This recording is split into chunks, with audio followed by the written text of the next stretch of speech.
Hello everyone, welcome to Code with Doge. So this is the first video of this channel.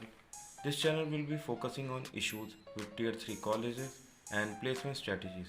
I will be guiding you through the placement journey in mediocre companies where you can start gaining your working experience. I won't be focusing on man companies. This channel is purely for freshers who are struggling to get placement or starting their programming journey. So in this video, I will be guiding you through the journey of becoming a self-learned programmer.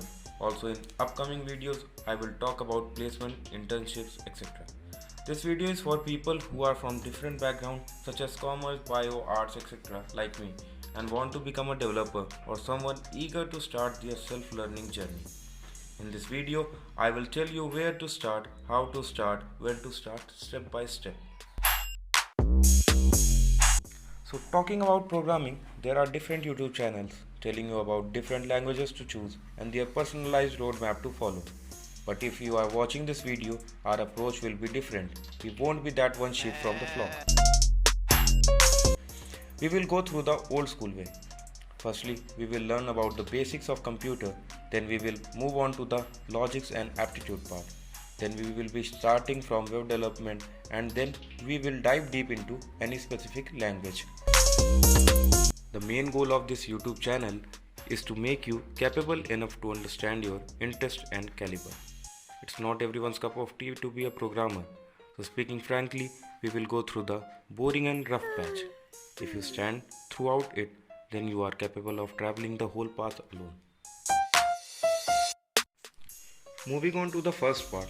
So why basics of computer science? So if you want to learn programming, you have to develop an understanding, a connection or love for computer science. Treat it as your love interest and the journey will be smoother.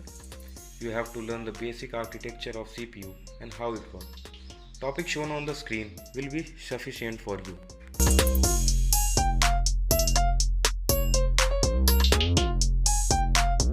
So moving on to the second part, which is aptitude and logic. So programming isn't all about coding. It's more of the logics to do a work in less time. Any program you will write in future needs certain logics.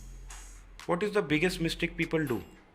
They lack the problem solving skills and learn different languages which is of no use. Whenever you will be sitting in an interview, the interviewer will focus on your logics, not how many languages you know. Because if you know the logic to solve a problem, they will train you for the languages in their training sessions.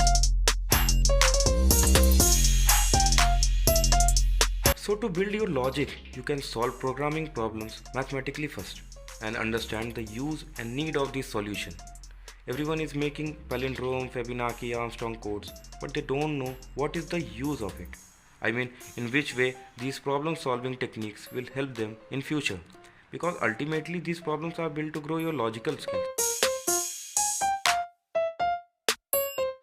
You should also solve some aptitude problems and some problems shown on the screen to help grow your logical capability and aptitude skills.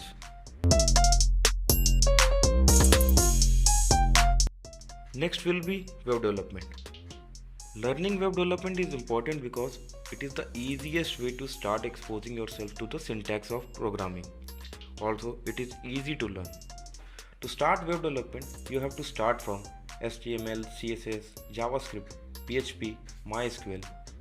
After completing these 5, then expose yourself to Bootstrap, jQuery, etc. After completing the basic web development, you can easily start learning any programming language according to your interest in any domain. I would suggest to learn C first, then expose yourself to C++ or Java, and later on move to Python if you want to. People generally suggest you to learn the easiest first, but it will create problem when there will be requirement to work on Java or C++. Being a developer, you must be familiar with at least 3 to 4 languages. As there is a saying, a jack of all trades is a master of none, but oftentimes better than a master of one. So I hope you got an idea how to start your programming journey. In upcoming videos, we will be discussing more about the placements and interview strategies. If you liked the video, please subscribe and share to your friends. Thank you.